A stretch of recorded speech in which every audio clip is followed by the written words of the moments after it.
சிறகடிக்க ஆசை சீரியலோட upcoming episode என்னென்னு பார்க்கலாம். ரோகிணி சிந்தாமணியை பார்க்கறதுக்காக வராங்க. அந்த சமயம் சிந்தாமணி ரொம்ப கோபமாக இருக்கிறத ரோகிணி கவனிக்கிறாங்க. என்னாச்சு சிந்தாமணி, நீங்கள் நினச்சது எல்லாமே நல்லபடியாக நடந்துருச்சுல்ல, அப்புறம் என்ன உங்களுக்கு பிரச்சனை அப்படின்னு சொல்லி கேள்வி கேட்குறாங்க. இல்லை ரோகிணி, நான் நினச்சது எதுவுமே நடக்கலை அப்படின்னு சொல்லி பேசும்போது என்ன சொல்கிறீங்க அப்படின்னு கேட்குறாங்க ரோகிணி. உடனே நான் தான் விஜயாவோட வீட்டுக்கு போகணும், அவங்க எல்லாரும் என் முன்னாடி தலை குனிஞ்சு நிற்கணும், என்கிட்ட பதில் பேச முடியாமல் மீனா முத்து எல்லாருமே அங்கேருந்து கிளம்பி வரணும், இனி இந்த வீடு என்னுடைய வீடுன்னு எல்லாருக்கும் புரிய வைக்கணும்னு யோசித்தேன். ஆனால் இப்போ நாங்கள் அங்கே போகிறதுக்கு முன்னாடியே எல்லாரும் கிளம்பியிருக்காங்க, அவங்கள என்னால் பார்க்கவும் முடியல, பேசவும் முடியல, சரியான பதில் கொடுக்கவும் முடியல அப்படின்னு சொல்கிறாங்க சிந்தாமணி. உடனே சிந்தாமணி பேசுகிறத கேட்டுட்டு என்ன சொல்கிறீங்க, அப்போ விஜயா வீட்டில் யாருமே இல்லையா, அப்போ மனோஜ் எங்கே போயிருக்காரு அப்படின்னு ரொம்ப பதட்டமாக கேட்குறாங்க ரோகிணி. எனக்கு என்ன தெரியும், அவங்கள யாரையும் நான் பார்க்கவும் இல்லை, பேசவும் இல்லை. அவங்க கண்டிப்பாக மீனாவோட வீட்டில் தான் தங்கியிருப்பாங்க. ஏன்னா அப்போ தானே மீனாவுக்கு நல்ல பேர் கிடைக்கும். முத்துவும் மீனாவும் என்ன சொல்கிறாங்களோ அதை தானே அண்ணாமலை கேட்பாரு. அதனால தானே அந்த வீட்டுக்கு மருமகளாக போக முடியாமல் இப்படி நீ கஷ்டப்படுற ரோகிணி அப்படின்னு சிந்தாமணி சொல்லும்போது, ஆமாம் சிந்தாமணி, நீங்கள் சொல்கிறது சரிதான். கண்டிப்பாக மீனாவும் முத்துவும் நல்ல பேர் வாங்குறதுக்காக எல்லாரையும் இனி நாங்களே பார்த்துக்கிறோன்னு இங்கே சந்திரா வீட்டுக்கு தான் கூப்பிட்டு போயிருப்பாங்க. அப்போ மனோஜ் அங்கே தான் போயிருப்பாரா? இப்போவே மனோஜுக்கு ஃபோன் பண்ணுறேன். எப்படியாவது மனோஜ் என் பக்கம் வரணும், என் பேச்சை கேட்கணும் அப்படின்னு நினச்சேன். ஆனால் மனோஜ் இப்போ வரைக்கும் எனக்கு ஃபோன் பண்ணவும் இல்லை, நடந்த உண்மையை சொல்லவும் இல்லை அப்படின்னு ரோகிணி பேசும்போது, ரோகிணி, நீ எப்படியாவது மனோஜோட மனசை மாற்றணும்னு நினைக்கிற. ஆனால் விஜயாவோட வீடு எனக்கு கிடைக்கணும்னு நான் நினைக்கிறேன். அப்போ தான் நீயும் அந்த வீட்டுக்கு மருமகளாக போக முடியும். என்னை பற்றியும் விஜயா புரிஞ்சுப்பாங்க. எனக்கு தேவையில்லாமல் பிரச்சனை செஞ்ச மீனாவுக்கு சரியான பதில் கொடுக்கணும்னு நினச்சேன். ஆனால் என்னால் எதுவுமே செய்ய முடியலையே. நான் நினச்சது எதுவுமே நடக்கலையே. நான் என்னெல்லாம் நினச்சேன் தெரியுமா? என் முன்னாடி பதில் பேச முடியாமல் அங்கே மீனா நிற்கும்போது மீனா கிட்ட நான் கண்டிப்பாக பேசி புரிய வைக்கணும்னு நினச்சேன். இனி என் வழியில் தலையிடாத, என் வேலையில் நீ பிரச்சனை செய்யாதன்னு சொல்லணும்னு நினச்சேன். ஆனால் யாருமே அங்கே இல்லை தெரியுமா? நாங்களும் இதெல்லாம் பார்த்துட்டு திரும்பி வந்துட்டோம் அப்படின்னு சொல்லும்போது, அப்படியா? அப்போ கண்டிப்பாக மனோஜ் கிட்ட பேசினா மனோஜ் இப்போ வேறு வழி இல்லாமல் என் வீட்டுக்கு வர நிறைய வாய்ப்பு இருக்குது, என்னை தேடி வர்றதுக்கு நிறைய வாய்ப்பு இருக்குது. அதனால் இப்போவே நான் மனோஜ் கிட்ட பேசுகிறேன். ஆனால் நீங்கள் சீக்கிரமாகவே எனக்கு உதவி செய்யணும். விஜயா வீட்டுக்கு நான் மருமகளாக போகணும்னா மறுபடியும் எல்லாரும் அந்த வீட்டுக்கு வரணும் அப்படின்னு சொல்லும்போது, உடனே சிந்தாமணி யோசிக்கிறாங்க. என்ன ரோகிணி இப்படி பேசிகிட்டு இருக்கா? நான் எப்படி இங்கே விஜயாவுக்கு உதவி செய்ய முடியும்? இந்த வீட்டு பத்திரம் ஃபினான்சர்கிட்ட இருந்தாலும் இந்த வீடு இனி என்னுடைய வீடு. மறுபடியும் மீனா முத்துன்னு யாருமே இந்த வீட்டு பக்கம் கூட வர முடியாதுன்னு நான் யோசிக்கிறேன். ஆனால் எப்படியாவது நீங்கள் தான் உதவி செய்யணும், இந்த வீட்டுக்கு மறுபடியும் நான் மருமகளாக வரணும்னு ரோகிணி பேசும்போது என்னால் பொறுமையாக இருக்கவே முடியல. ரோகிணிக்கு எவ்வளவோ உதவி செஞ்சுருக்கேன். ஏன் ரோகிணி தங்குறதுக்கு வீடெல்லாம் கொடுத்துருக்கேன், ரோகிணிக்கு நிறைய பணம் கொடுத்து உதவி செஞ்சுருக்கேன். ஆனால் ரோகிணி இந்த வீட்டுக்கு ஓனராக இருக்கணும், இந்த வீட்டோட மருமகளாக இருக்கணும்னு வேற நினைக்கிறாளா? விஜயா வீட்டுக்கு ஓனர் நான் தான். ரோகிணிக்கு இத்தனை நாள் உதவி செஞ்சேன், இனி என்னால் தான் ரோகிணிக்கு பிரச்சனை வரப்போகுது அப்படின்னு யோசித்த சிந்தாமணி, பரவாயில்ல ரோகிணி, நீங்கள் சொல்கிறது எல்லாமே புரியுது, கண்டிப்பாக உதவி செய்வேன். நீங்கள் முதல்ல மனோஜ் கிட்ட பேசுங்க, என் பிரச்சனையை நான் பார்த்துக்கிறேன் அப்படின்னு சொல்லும்போது எனக்கு கேட்கவே ரொம்ப சந்தோஷமாக இருக்குது. நீங்கள் சொன்ன மாதிரியே செஞ்சிட்டீங்க. அதனால் மனோஜ் இப்போ எங்கே தங்குறது, எங்கே போகிறது, என்ன செய்கிறதுன்னு தெரியாமல் ரொம்ப யோசிப்பார். இப்போ நான் மனோஜ் கிட்ட பேசினா கண்டிப்பாக மனோஜ் என்ன புரிஞ்சுப்பார், கண்டிப்பாக என்னை தேடி வருவார். எனக்கு இப்போ தான் நிம்மதியாக இருக்குது, சந்தோஷமாக இருக்குது, நான் கிளம்புறேன் அப்படின்னு வீட்டுக்கு கிளம்பி வராங்க ரோகிணி. வீட்டுக்கு வந்த ரோகிணி உடனே மனோஜுக்கு ஃபோன் பண்ணுறாங்க. மனோஜ் எங்கே இருக்க மனோஜ் அப்படின்னு கேட்கும்போது, என்ன ரோகிணி, என்னன்னு சொல்கிறது, நான் கடையில் தான் இருக்கேன் அப்படின்னு சொல்லும்போது, என்ன மனோஜ் கொஞ்சம் கூட சந்தோஷமே இல்லாமல் பேசுகிற அப்படின்னு கேட்கும்போது, எப்படி சந்தோஷப்பட முடியும், எப்படி நிம்மதியாக என் வேலையை பார்க்க முடியும்? நானே இப்போ எங்கே போகிறது எங்கே தங்குறதுன்னு தெரியாமல் என் பையெல்லாம் கடைக்கு எடுத்துகிட்டு வந்துட்டேன் தெரியுமா?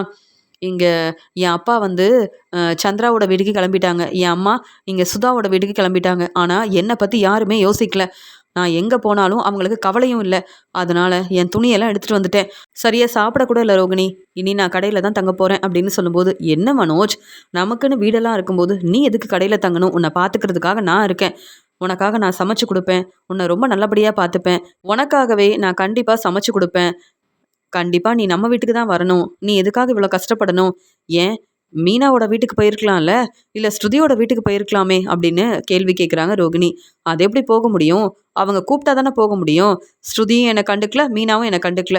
இதில் முத்துக்கிட்ட கேள்வி கேட்டப்ப நீ எங்கேயும் வர வேண்டாம், உன்னால தான் இவ்வளோ பிரச்சனை வந்திருக்கு, நீ உன்னுடைய கடையிலேயே தங்கிக்க, உன்னுடைய கடைக்காக தானே நீ இவ்வளோ பணம் கடன் வாங்கியிருக்க, உன்னுடைய பிஸ்னஸ் தான் முக்கியம்னு நினச்சி எங்களுக்கு தெரியாமல் நீ வீட்டு பத்திரத்தை ஃபினான்சர்கிட்ட கொடுத்தது மட்டும் இல்லாமல் நீ எங்களை ரொம்பவே ஏமாத்திருக்க. அதனால் இனி நீ எங்கேயும் வர வேண்டாம், உனக்கு உதவி செய்யவும் முடியாது, உனக்கு கடை தானே முக்கியம், உன்னுடைய கடையிலேயே நீ தங்கிக்க அப்படின்னு முத்து சொன்னதுக்கப்புறமா நான் எங்கே போக முடியும்?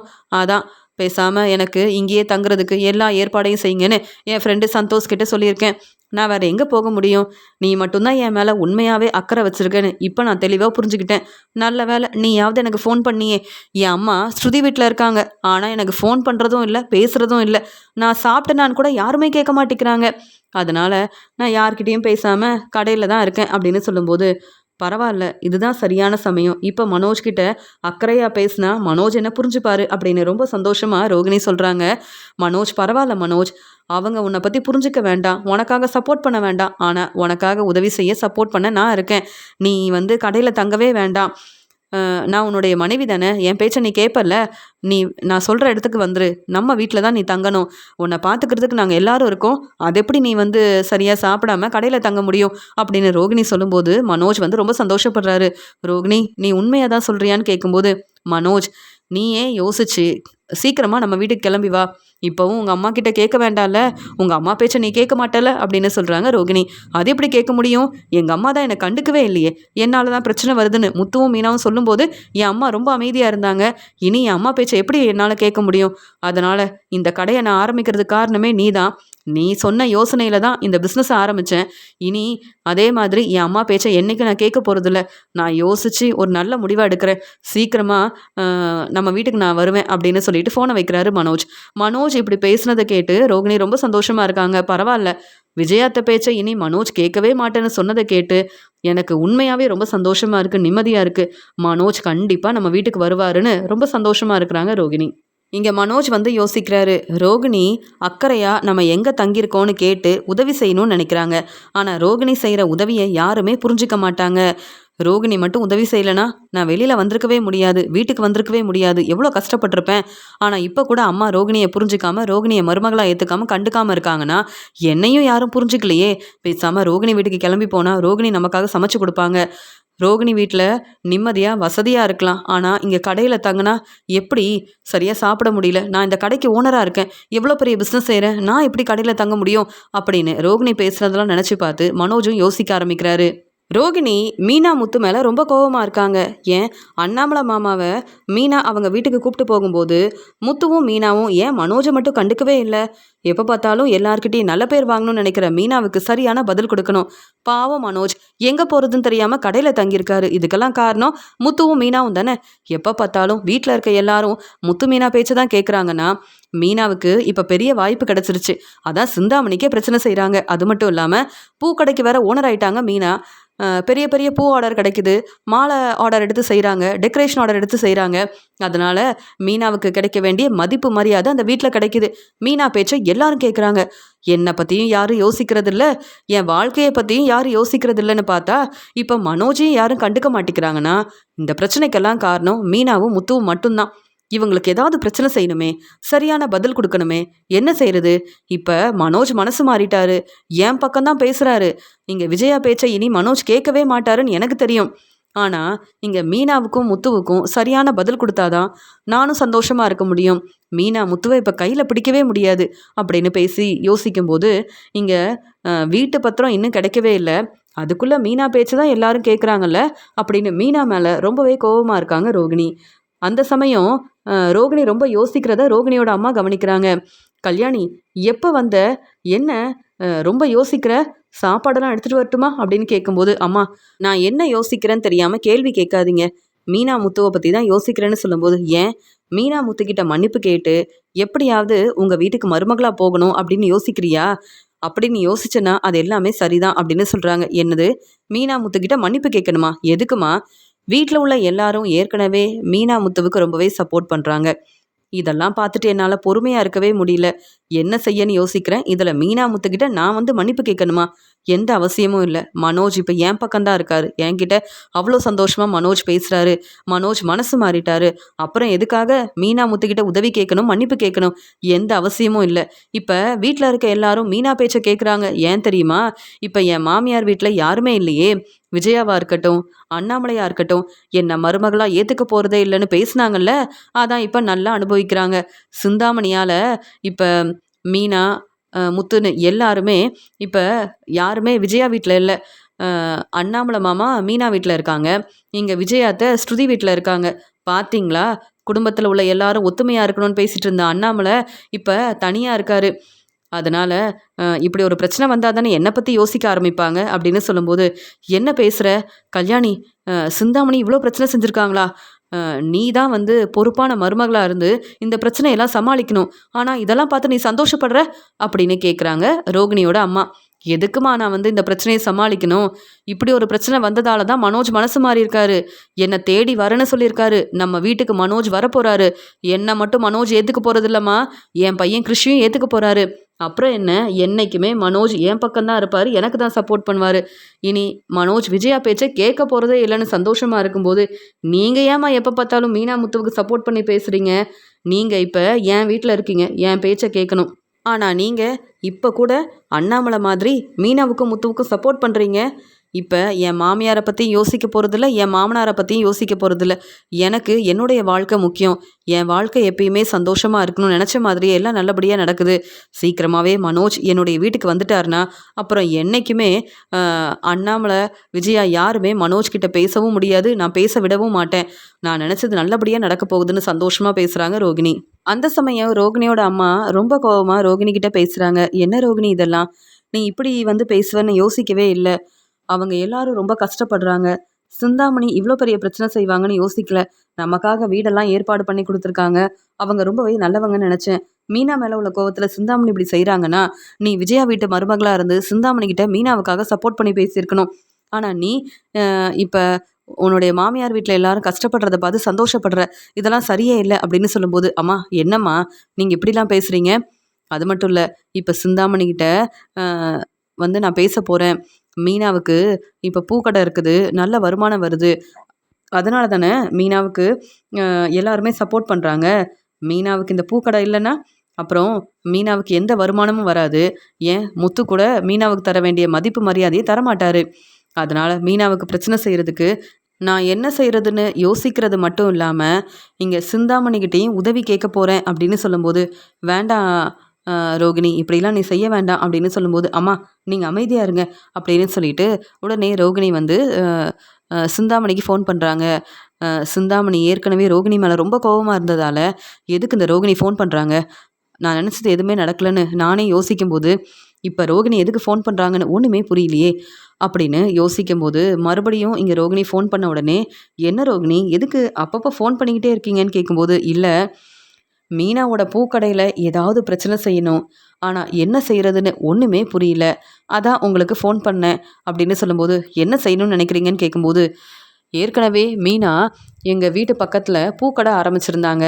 அப்போவும் நான் செஞ்ச பிரச்சனையால் மீனாவுக்கு அந்த பூக்கடையே இல்லை. இப்போ மறுபடியும் மீனாவுக்கு பெரிய ஆர்டர்லாம் கிடைக்குது. பெரிய பூ ஆர்டர்லாம் கிடைக்கிறதுனால மீனா ரொம்ப சந்தோஷமாக அவங்க வாழ்க்கையை பார்த்துக்கிறாங்க, அவங்க வேலையை கவனிக்கிறாங்க. அதனால பேசாமல் மீனாவோட பூக்கடையில் பிரச்சனை செய்ய உங்கள் ஆளுங்களை அனுப்புங்க. நீங்கள் தான் என் பேச்சை கேட்பீங்கள்ல, எனக்காக நிறைய சப்போர்ட் பண்ணியிருக்கீங்க, உதவி செஞ்சுருக்கீங்க, அதனால தான் நான் இப்படிலாம் பேசுகிறேன் அப்படின்னு சொல்லும்போது, அப்படியா, நீங்கள் சொல்கிறது சரிதான். மீனாவும் முத்துவும் என் முன்னாடி எப்பயுமே தலை குனிஞ்சு அவமானப்பட்டு நிற்கணும். அவங்க என்றைக்குமே ரொம்ப சந்தோஷப்படக்கூடாது. ஏற்கனவே அவங்க வீட்டிலருந்து எல்லாரும் வரும்போது அவங்கக்கிட்ட பேசி மீனா வந்து பதில் பேச முடியாமல் நிற்கணும்னு நினச்சேன். ஆனால் மீனா முத்துவை பார்க்கவே முடியல. நீங்கள் சொல்கிறது சரிதான், நான் பார்த்துக்கிறேன் அப்படின்னு சொல்லிட்டு ஃபோனை வைக்கிறாங்க. இதெல்லாம் பார்த்துட்டு இருந்த ரோகிணியோட அம்மா ரொம்ப கோவமாக ரோகிணியை பலார்னு வெளுத்து வாங்குறாங்க. என்ன வேலை செய்கிற? நீ என்னுடைய பொண்ணு தானே, என் பேச்சை கேட்கவே மாட்டியா? ஒன்னால தான் உன்னுடைய வாழ்க்கையில் நிறைய பிரச்சனை வருது. மீனா ரொம்ப பாவம். இங்கே மனோஜ் கடன் வாங்கினதுக்காக கஷ்டப்பட்டு வேலை செஞ்சு அந்த கடனை திருப்பி தரணும்னு முயற்சி செஞ்சுருக்காங்க. ஆனால் நீ இப்போ மீனாவுக்கு பிரச்சனை செய்யணும்னு சிந்தாமணி கிட்ட வேற ஃபோனில் பேசிகிட்டு இருக்க. இதெல்லாம் சரியே இல்லை அப்படின்னு சொல்லும்போது, அம்மா என்னம்மா என்ன செய்கிறீங்க அப்படின்னு ரோகிணி ரொம்ப கோவமாக கேட்குறாங்க. நான் தான் உங்ககிட்ட கேள்வி கேட்கணும், நீ என்கிட்ட எதிர்த்து பேசாத அப்படின்னு சொல்லிட்டு ரொம்ப கோவமாக இருக்காங்க இங்கே ரோகிணியோட அம்மா. இப்போவே சிந்தாமணிக்கு ஃபோன் பண்ணு, எந்த பிரச்சனையும் செய்ய வேண்டாம் அப்படின்னு, மீனாவுக்காக நீ பேசணும், அப்படி பேசலை நான் பொறுமையாகவே இருக்க மாட்டேன் அப்படின்னு சொல்கிறாங்க ரோகிணியோட அம்மா. உங்களால் என்னம்மா செய்ய முடியும் அப்படின்னு கேள்வி கேட்கும்போது, என்ன ரோகிணி என்னை எதிர்த்து பேசுறியா அப்படின்னு சொல்கிறாங்க. ஆமாம்மா, என் வாழ்க்கைக்காக நான் என்ன வேணாலும் செய்வேன். மீனா இப்போ அண்ணாமலை கிட்ட நல்ல பேர் வாங்கிறதுக்காக தன்னுடைய வீட்டுக்கு கூப்பிட்டு போயிருக்காங்க. ஆனால் கண்டிப்பாக மீனாவுக்கு நல்ல பேர் கிடைக்க போகிறதும் இல்லை, மீனா பூ கடைக்கு ஓனராக இருக்க போகிறதும் இல்லை அப்படின்னு சொல்லிட்டு ரோகிணி அங்கேருந்து கிளம்புறாங்க.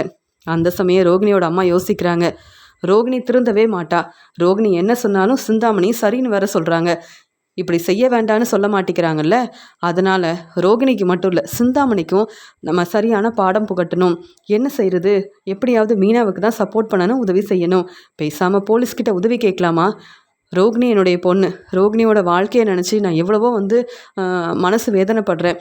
இங்கே மனோஜ் தம்பி மனசு மாறிட்டாருன்னு ரோகிணி சொன்னதை கேட்டு சந்தோஷப்பட்டேன். ஆனால் விஜயா வீட்டில் உள்ள எல்லாரும் கஷ்டப்படுறாங்கன்னு தெரிஞ்சுக்கிட்டு, அவங்களுக்கு மீனா தான் உதவி செய்கிறாங்கன்னு தெரிஞ்சுக்கிட்டு, மீனாவுக்கு நல்ல பேர் கிடைக்கக்கூடாதுன்னு வேணும்னே ரோகிணி பிரச்சனை செய்யும் போது எப்படி நான் பொறுமையாக இருக்க முடியும் அப்படின்னு இங்கே யோசிக்க ஆரம்பிக்கிறாங்க ரோகிணியோட அம்மா. ரோகிணியோட அம்மா ரோகிணிக்கு தெரியாமல் சிந்தாமணிக்கு ஃபோன் பண்ணுறாங்க. சிந்தாமணி யோசிக்கிறாங்க, நமக்கு யார் ஃபோன் பண்ணுறாங்கன்னு தெரியலையே அப்படின்னு யோசிக்கும்போது ரோகிணியோட அம்மா பேசுகிறாங்க. சிந்தாமணி, நான் ரோகிணியோட அம்மா தான் பேசுகிறேன்னு சொல்லும்போது, நீங்களா, நீங்கள் எதுக்கு ஃபோன் பண்ணியிருக்கீங்க, உங்கள் பொண்ணு ரோகிணி இப்போ தான் என்கிட்ட பேசுனாங்க அப்படின்னு சொல்லும்போது, எனக்கு எல்லாமே தெரியும், உங்ககிட்ட பேசணுன்றதுக்காக ஃபோன் பண்ணேன் அப்படின்னு சொல்லும்போது, எதுக்கு ஃபோன் பண்ணீங்கன்னு கேட்குறாங்க. இல்லை, ரோகிணி உங்ககிட்ட என்ன பேசுனாங்கன்னு எனக்கு தெரியும், நீங்கள் மீனாவுக்கு பிரச்சனை செய்யக்கூடாது, மீனாவோட வேலையில் தலையிடக்கூடாது, நீங்கள் உங்கள் ஆளுங்களை அனுப்பி பிரச்சனை செஞ்சீங்கன்னா நான் இனி பொறுமையாக இருக்க மாட்டேன். நான் ரோகிணிக்கிட்ட இதை பற்றி பேசினேன், ரோகிணி என் பேச்சை கேட்கவே மாட்டேங்கிறா, அதனால தான் உங்ககிட்ட நான் பேசிகிட்ருக்கேன். நீங்களாவது என் பேச்சை கேட்டிங்கன்னா எனக்கு சந்தோஷம். நீங்கள் ரோகிணிக்கு இப்படிலாம் சப்போர்ட் பண்ணாதீங்க, ரோகிணி பேச்சை கேட்காதீங்க, இதனால் உங்களுக்கு தான் பிரச்சனை வரும். நீங்கள் உங்கள் வேலையை நேர்மையாக உண்மையாக செஞ்சீங்கன்னா கண்டிப்பாக மீனா உங்கள் வேலையில் தலையிட மாட்டாங்க. மீனாவை பற்றி எனக்கு ரொம்ப நல்லா தெரியும், நீங்கள் தான் மீனாவை சரியாக புரிஞ்சுக்கலன்னு நினைக்கிறேன், அதனால தான் சொல்கிறேன் அப்படின்னு சொல்லும்போது, போதும் போதும், என்ன நீங்கள் ரோகிணி கூட மீனாவுக்கு சப்போர்ட் பண்ண மாட்டாங்க, நீங்கள் ரோகிணியோட அம்மா தானே, என்ன நீங்கள் மீனாவுக்கும் முத்துவுக்கும் இவ்வளோ சப்போர்ட் பண்ணுறீங்க? மீனா எல்லாருக்கிட்டையும் நல்ல பேர் வாங்குறதுக்காக எல்லாருக்கும் உதவி செய்கிற மாதிரி ஏமாற்றிட்டு இருக்காங்க. ஆனால் நான் அப்படி கிடையாது, உங்கள் பொண்ணு ரோகிணிக்கு உதவி செய்கிறேன். அதனால் நீங்கள் இப்போ ரொம்பவே சந்தோஷமாக என் வீட்டில் தங்கியிருக்கீங்க. நீங்கள் இப்படி மீனாவுக்கெலாம் சப்போர்ட் பண்ணுறதா இருந்தால் என் வீட்டில் நீங்கள் தங்கவே முடியாது. அப்புறம் நான் ரோகிணிக்கிட்டே இதை பற்றி பேச வேண்டியதாக இருக்கும் அப்படின்னு சொல்லும்போது, என்ன சிந்தாமணிக்கிட்ட பேசினா புரிஞ்சுப்பாங்கன்னு நினச்சேன், ஆனால் உடனே ரோகிணிக்கு வேறு ஃபோன் பண்ணுவேன்னு சொல்கிறாங்க. அப்புறம் எங்களுக்கு உதவி செய்யலைன்னா, இந்த வீட்டில் தங்கலைன்னா நாங்கள் எங்கே போக முடியும் அப்படின்னு யோசித்த ரோகிணியோட அம்மா, இனி சிந்தாமணிக்கிட்ட பேசி எந்த பிரயோஜனமும் இல்லை, அதனால் நம்ம சிந்தாமணிக்கிட்ட இனி பேசவே வேண்டாம் அப்படின்னு ஃபோனை வச்சிடுறாங்க ரோகிணியோட அம்மா. நல்ல வேலை ரோகிணியோட அம்மா நம்மக்கிட்ட பேசினாங்க, இங்கே மீனாக்கிட்டேயும் முத்துக்கிட்டேயும் இந்த உண்மையை சொல்லாமல் இருந்தது நல்லது அப்படின்னு சொல்லிட்டு இங்கே சிந்தாமணி யோசிக்கிறாங்க. ஆனால் மீனாவுக்கும் முத்துவுக்கும் கண்டிப்பாக உதவி செய்யணும், இங்கே சிந்தாமணியால் எந்த பிரச்சனையும் வரக்கூடாது. ரோகிணி யோசித்து இப்படி சிந்தாமணிக்கிட்ட வேற யோசனை சொல்கிறால, ரோகிணிக்கு சரியான பதில் கொடுக்கணும். என் பொண்ணு ரோகிணி என் பேச்சை கேட்க மாட்டேங்கிறா, அப்புறம் நான் மட்டும் எதுக்காக இவங்க பேச்சை கேட்கணும் அப்படின்னு சொல்லிட்டு உடனே ரோகிணிக்கு தெரியாமல் போலீஸை பார்த்து பேசணும், போலீஸ்கிட்ட உதவி கேட்கணும்னு நினைக்கிறாங்க ரோகிணியோட அம்மா. அடுத்த நாள் இங்கே ரோகிணி சிந்தாமணிக்கிட்ட சொல்கிறாங்க, என்ன சிந்தாமணி, இன்றைக்கி நீங்கள் உங்கள் ஆளுங்களை அனுப்பி மீனாவோட பூக்கடையில் பிரச்சனை செய்வீங்கள்ல அப்படின்னு பேசும்போது, இங்கே ரோகிணியோட அம்மா அவங்க ஃபோனில் ரோகிணி என்னெல்லாம் பேசுகிறாங்கன்னு ஆதாரமாக எடுக்க ஆரம்பிக்கிறாங்க. அந்த சமயம் ரோகிணி பேசிட்டு சந்தோஷமாக, சிந்தாமணி சொன்ன மாதிரியே செஞ்சிட்டாங்கன்னா இனி மீனாவுக்கு எந்த வருமானமும் வராது, பூக்கடையில் மீனா வேலை பார்க்கவும் முடியாது.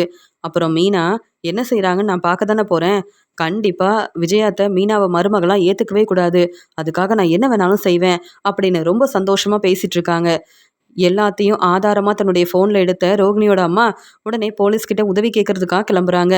சிந்தாமணிக்கிட்ட ரோகிணி மறுபடியும் ஃபோன் பண்ணிட்டா, கண்டிப்பாக சிந்தாமணி தேவையில்லாமல் மீனாவுக்கு பிரச்சனை செய்வாங்க, இப்படிலாம் நடக்கக்கூடாதுன்னு சிந்தாமணிக்கிட்ட எவ்வளவோ பேசி பார்த்தேன், யாருமே என் பேச்சை கேட்க மாட்டேங்கிறாங்கன்னா இனி நானும் இவங்க பேச்சை கேட்கவே கூடாது அப்படின்னு சொல்லிட்டு ஃபோனில் இருந்த ஆதாரத்தையும் எடுத்துக்கிட்டு அங்கே போலீஸை பார்க்குறதுக்காக கிளம்பி வராங்க ரோகிணியோட அம்மா. அங்கே ரோகிணியோட அம்மா வரதை முத்து கவனிக்கிறாரு. என்ன இங்கே ரோகிணியோட அம்மா இங்கே வராங்க அப்படின்னு யோசிக்கும்போது இவங்க கிட்ட நம்ம பேசவே வேண்டாம் அப்படின்னு நினைக்கும்போது முத்து தம்பி அப்படின்னு ரோகிணியோட அம்மா கூப்பிடுறாங்க. என்ன, எதுக்கு என்ன கூப்பிட்டீங்க அப்படின்னு முத்து ரொம்ப கோவமாக கேட்கும்போது என்னை மன்னிச்சிருங்க அப்படின்னு சொல்லி பேச ஆரம்பிக்கிறாங்க. என்ன சொல்கிறீங்க அப்படின்னு கேட்கும்போது, இல்லை, ரோகிணியை பற்றி இப்போ தான் நான் வந்து தெளிவாக புரிஞ்சுக்கிட்டேன். என்னை வந்து நீங்கள் தான் கூப்பிட்டு போகணும் அப்படின்னு சொல்லும்போது, எங்கே கூப்பிட்டு போகணும் அப்படின்னு கேட்குறாங்க. நான் போலீஸ்கிட்ட உதவி கேட்க போகிறேன், நீங்கள் கண்டிப்பாக என் கூட வரணும்னு சொல்லும்போது, அதெல்லாம் வர முடியாது. என்ன இருந்தாலும் ரோகிணி உங்கள் பொண்ணு. ரோகிணிக்கு தானே ரொம்பவே சப்போர்ட் பண்ணுவீங்க. அதனால தானே ரோகிணியை பற்றின உண்மையை நீங்கள் கூட எங்ககிட்ட சொல்லவே இல்லை. நீங்களும் எங்களை ஏமாத்திருக்கீங்க. நான் எதுக்கு உங்ககிட்ட பேசணும் அப்படின்னு இங்கே வந்து முத்து கேள்வி கேட்குறாரு. இல்லை முத்து தம்பி, உங்கள் எல்லார்கிட்டையும் நான் மன்னிப்பு கேட்கணும். ஆனால் அதுக்கு முன்னாடி நான் போலீஸ்கிட்ட உதவி கேட்கணும்னு சொல்கிறாங்க. என்ன சொல்ல வரீங்க? நானே கூப்பிட்டு போகிறேன், எனக்கு ஒன்றுமே புரியல அப்படின்னு அங்கே போலீஸை பார்க்குறதுக்காக ரோகிணியோட அம்மா லக்ஷ்மி வராங்க. வந்த உடனே, சார், ரோகிணி என்னுடைய பொண்ணு தான். ஆனால் ரோகிணி மீனாவுக்கு பிரச்சனை செய்யணும்னு இப்படி சிந்தாமணி கிட்ட பேசிகிட்டு இருக்கும்போது நானே கேட்டேன் சார். ரோகிணி பேச்சை கேட்டு சிந்தாமணியும் அவங்க ஆளுங்களை அனுப்பி மீனாவோட பூக்கடையில் பிரச்சனை செய்ய போகிறாங்க. மீனாவுக்கு நீங்கள் தான் சார் உதவி செய்யணும் அப்படின்னு உண்மையை சொல்கிறாங்க. நீங்கள் சொல்கிறது எல்லாமே உண்மைன்னு நாங்கள் எப்படி நம்புறதுன்னு கேட்ட உடனே, சார், என்கிட்ட ஆதாரம் இருக்குது. ரோகிணி சிந்தாமணி கிட்ட என்னெல்லாம் பேசுனாங்கன்னு நீங்களே கேளுங்க சார் அப்படின்னு ஆதாரத்தையும் தெளிவாக கொடுக்குறாங்க ரோகிணியோட அம்மா. இதெல்லாம் பார்த்துட்டு இருக்க முத்துக்கு ரொம்ப கோவம் வருது. என்னது, உங்கள் பொண்ணு கல்யாணி மறுபடியும் அவங்க வேலையை ஆரம்பிச்சிட்டாங்களா? சிந்தாமணி கிட்ட உதவி வேற கேட்குறாங்களா? நானே ரோகிணிக்கு சரியான பதில் கொடுப்பேன்னு சொல்லும்போது, இதுக்காக தான் முத்து தம்பி, உங்களுக்கு எந்த பிரச்சனையும் வரக்கூடாதுன்னு தான் போலீஸ்கிட்ட உதவி கேட்க வந்திருக்கேன். நீங்கள் பொறுமையாக இருங்க. ரோகிணி என் பொண்ணு தான். ரோகிணிக்காக எவ்வளவோ சப்போர்ட் பண்ணியிருக்கேன். ஏன் உங்ககிட்ட பொய் சொல்லியிருக்கேன். ஆனால் இனி அப்படி இருக்க மாட்டேன் முத்து தம்பி, என்னை மன்னிச்சிருங்க. நான் உண்மையை தான் சொல்கிறேன் அப்படின்னு சொல்லும்போது முத்து அமைதியாக இருக்காரு. அங்கே போலீஸ்க்கு உண்மை என்னன்னு தெரிய வருது. ரோகிணியை வர வைக்கிறோம், நாங்கள் பேசுகிறோன்னு சொல்லும்போது, இல்லை, ரோகிணி மட்டும் இல்லை, சிந்தாமணியும் பிரச்சனை செய்யணும்னு நினைக்கிறாங்க. மீனா ரொம்ப பொறுப்பாக உண்மையாக நேர்மையாக அவங்க வேலையை பார்க்குறது ரோகிணிக்கும் பிடிக்கல, சிந்தாமணிக்கும் பிடிக்கல. அதனால தான் எப்போ பார்த்தாலும் மீனாவுக்கு ரோகிணி மட்டும் இல்லை, சிந்தாமணியும் பிரச்சனை செய்கிறாங்க. இவங்க 2 பேருக்கும் சரியான பதில் கிடைக்கணும் அப்படின்னு ரோகிணியோட அம்மா ரோகிணியை வசமாக போலீஸ்கிட்ட மாட்டி விட்டுறாங்க. அப்பதான் முத்து வந்து ரோகிணியோட அம்மாவை பற்றி புரிஞ்சுக்கிறாங்க. உண்மையாகவே இவங்க மீனாவுக்கு உதவி செய்யணும்னு நினச்சி தான் ரோகிணியை பற்றி யோசிக்காமல் போலீஸ்கிட்ட ஆதாரத்தோட உண்மையை சொல்லியிருக்காங்க அப்படின்னு முத்து ரொம்ப பொறுமையாக அவங்கக்கிட்ட நன்றி சொல்கிறாரு. நான் இப்போவே அண்ணாமலை, விஜயான்னு எல்லாரையும் பார்க்கணும். அவங்க எல்லார்கிட்டேயும் மன்னிப்பு கேட்கணும். இத்தனை நாள் ரோகிணிக்கு சப்போர்ட் பண்ணது எல்லாமே என்னுடைய தப்பு தானே, எல்லார்கிட்டேயும் மன்னிப்பு கேட்கணும் அப்படின்னு சொல்லிட்டு மீனா வீட்டுக்கு வந்த உடனே இங்கே அண்ணாமலை வந்து விஜயா, மனோஜ்னு எல்லாருக்கும் ஃபோன் பண்ணுறாரு. மீனா வீட்டுக்கு வர வைக்கிறாரு. அங்கே ரோகிணியோட அம்மாவை பார்த்துட்டு விஜயாவுக்கு ரொம்ப கோவம் வருது. எதுக்கு மீனா வீட்டுக்கு என்ன வர சொன்னீங்க? எதுக்காக இவங்க இங்கே வந்திருக்காங்க? இவங்க ரோகிணியோட அம்மா தானே? இவங்க சொன்னது எல்லாமே பொய் தானே? இவங்களால தான் மனோஜோட வாழ்க்கையில் நிறைய பிரச்சனை வந்திருக்கு. ரோகிணி தான் பொய் சொல்கிறா, எங்களை ஏமாத்துறானா? ரோகிணியோட அம்மா உண்மையை சொல்லியிருக்கலாம்ல. இப்போ எதுக்காக இவங்க வந்திருக்காங்க? என்ன, எதுக்காக மீனா வீட்டுக்கு இப்போ வர சொன்னீங்க அப்படின்னு விஜயா கேள்விக்கு மேலே கேள்வி கேட்கும்போது, சம்மந்தி என்னை மன்னிச்சிருங்க. ரோகிணி என்னுடைய பொண்ணு தான். இத்தனை நாள் ரோகிணிக்கு சப்போர்ட் பண்ணேன். ஆனால் இனி ரோகிணிக்கு சப்போர்ட் பண்ணவும் மாட்டேன், ரோகிணிக்காக உதவி செய்யவும் மாட்டேன். ஏன்னா ரோகிணி வேணும்னே திட்டம் போட்டு மீனாவோட பூக்கடையில் பிரச்சனை செய்யணும்னு சிந்தாமணிக்கிட்ட யோசனை சொல்லும்போது நானும் இந்த உண்மையை கேட்டு தெரிஞ்சுக்கிட்டேன். அதனால் ஆதாரத்தோட என் பொண்ணு ரோகிணியை போலீஸ்கிட்ட வசமாக மாட்டி விட்டுட்டேன். இப்போவே நீங்கள் புரிஞ்சுக்கலையா? நான் உங்கள் பக்கம்தான் இருக்கேன். ஆனால் நீங்கள் எல்லாரும் ஒத்துமையாக ஒரே வீட்டில் இருந்தீங்க. இப்போ இந்த நிலமையில இருக்கும்போது என்னால் பார்த்துட்டு பொறுமையாக இருக்க முடியல. உங்கள் எல்லார்கிட்டேயும் பேசணும்னு தோணுச்சு. அதனால தான் வந்தேன். என்னை மன்னிச்சிருங்கன்னு எல்லார்கிட்டையும் மன்னிப்பு கேட்குறாங்க ரோகிணியோட அம்மா. அவ்வளோ நேரம் ரொம்ப கோபமாக பேசினேன் விஜயா ரொம்ப அமைதியாக ரோகிணியோட அம்மா பேசுகிற எல்லாத்தையுமே கவனிக்கிறாங்க. அம்மா, என்னம்மா, ரோகிணியோட அம்மா இப்படிலாம் பேசிகிட்டு இருக்காங்க? எப்படியாவது நீங்கள் நம்ம வீட்டுக்கு வரணும்னு ரோகிணி வேற ஃபோன் பண்ணி பேசினாங்களே அப்படின்னு சொல்லும்போது, பார்த்தல, ரோகிணியோட அம்மா தெளிவாக ரோகிணியை புரிஞ்சுக்கிட்டு போலீஸ்கிட்ட ரோகிணியை வசமாக மாட்டி விட்டுட்டாங்க. இப்போ நீ ரோகிணிக்கு உதவி செய்ய போறியான்னு கேட்கும்போது, அது எப்படிமா போக முடியும்? நான் எப்பயுமே உங்கள் பேச்சை தாம்மா கேட்பேன் அப்படின்னு சொல்கிறாரு மனோஜ். ரோகிணிக்காக இங்கே எல்லார்கிட்டேயும் மன்னிப்பு கேட்குறாங்க ரோகிணியோட அம்மா. அந்த சமயம் மீனா சொல்கிறாங்க, பார்த்தீங்களா, ரோகிணி திருந்தவே இல்லை. மறுபடியும் நான் பூக்கடையில் ஓனராக இருக்கக்கூடாது, என் வேலையை பொறுப்பாக அக்கறையாக செய்யக்கூடாதுன்னு சிந்தாமணி கிட்ட வேற யோசனை சொல்கிறாங்க. இப்படி சிந்தாமணி எப்போ பார்த்தாலும் எனக்கு பிரச்சனை செய்கிறதுக்கு காரணம் சிந்தாமணி மட்டும் இல்லை, இந்த ரோகிணியும் தான். இதில் ரோகிணி ரொம்ப நல்லவங்கன்னு இங்கே மனோஜ் வேற பேசிட்டு இருந்தாரு. பார்த்தீங்களா மனோஜ், ரோகிணிக்கு சப்போர்ட் பண்ணணும்னு நினச்சிங்க, ரோகிணிக்காக மனசு மாறினீங்க. ஆனால் ரோகிணி திருந்தவே இல்லை. எப்பயுமே அவங்க திருந்தவும் மாட்டாங்க. எனக்கு பிரச்சனை செய்யணும்னு நினச்ச ரோகிணி நம்ம வீட்டுக்கு மறுபடியும் மருமகளா வந்தா, மனோஜ் உங்களுக்கு மட்டும் இல்ல விஜய் அத்தைக்கும் தேவையில்லாம பிரச்சனை செய்வாங்க. நீங்க யோசிச்சு நல்ல முடிவா எடுங்க. பரவால்ல, இப்பவாது நீங்க மனசு மாறிட்டீங்கல்ல. ரோகிணியால எனக்கு எந்த பிரச்சனையும் வரக்கூடாதுன்னு, ரோகிணி உங்க பொண்ணு தான். ஆனா அவங்களுக்காக சப்போர்ட் பண்ணாம, எனக்காக சப்போர்ட் பண்ணணும்னு நீங்க உண்மைய எல்லார்கிட்டயும் சொல்லியிருக்கீங்க. எனக்கு அதுவே போதும். ரொம்ப சந்தோஷமா இருக்கு. ரோகிணியால எந்த பிரச்சனை வந்தாலும் இனி நானே பார்த்துப்பேன் அப்படின்னு சொல்லும்போது, மீனா நீயும் முத்துவும் ரொம்பவே நல்லவங்க. எல்லாருக்கும் உதவி செய்வீங்க. ஆனா ரோகிணி அப்படி கிடையாது. தன்னுடைய வாழ்க்கை தான் முக்கியம்னு நெனப்பா. அதனால தான் ரோகிணி எப்பயுமே சிந்தாமணி கிட்ட வந்து உதவி கேட்கறது மட்டும் இல்லாம, மீனாவுக்கு எப்பயுமே பிரச்சனை செய்யணும்னு ரோகிணி யோசிக்கிறது எல்லாமே சரியில்லன்னு ரோகிணிக்கு புரிய வைக்கிறதுக்காக தான் ரோகிணிக்கு சரியான பதில் குடுத்துருக்கேன். அதனால ரோகிணியால இனி எந்த பிரச்சனையும் வராது மீனா. நீ எப்பயும் போல சந்தோஷமா உன்னுடைய வேலைய பார்த்துக்கலாம். உன்னுடைய வீட்ல உள்ள எல்லாரையும் நீ பார்த்துக்கலாம் மீனா அப்படின்னு மீனா கிட்ட மன்னிப்பு கேட்டது மட்டும் இல்லாம, அ உடனே ரோகிணியோட அம்மா அங்கேருந்து கிளம்புறாங்க. ரோகிணியோட அம்மா மனசு மாறிட்டாங்க. அதனால தான் எனக்கு உதவி செய்றதுக்காக வந்திருக்காங்க. எப்படியோ ரோகிணிக்கு சரியான பதில் கிடைச்சிருச்சு அப்படின்னு ரொம்பவே சந்தோஷப்படுறாங்க மீனா.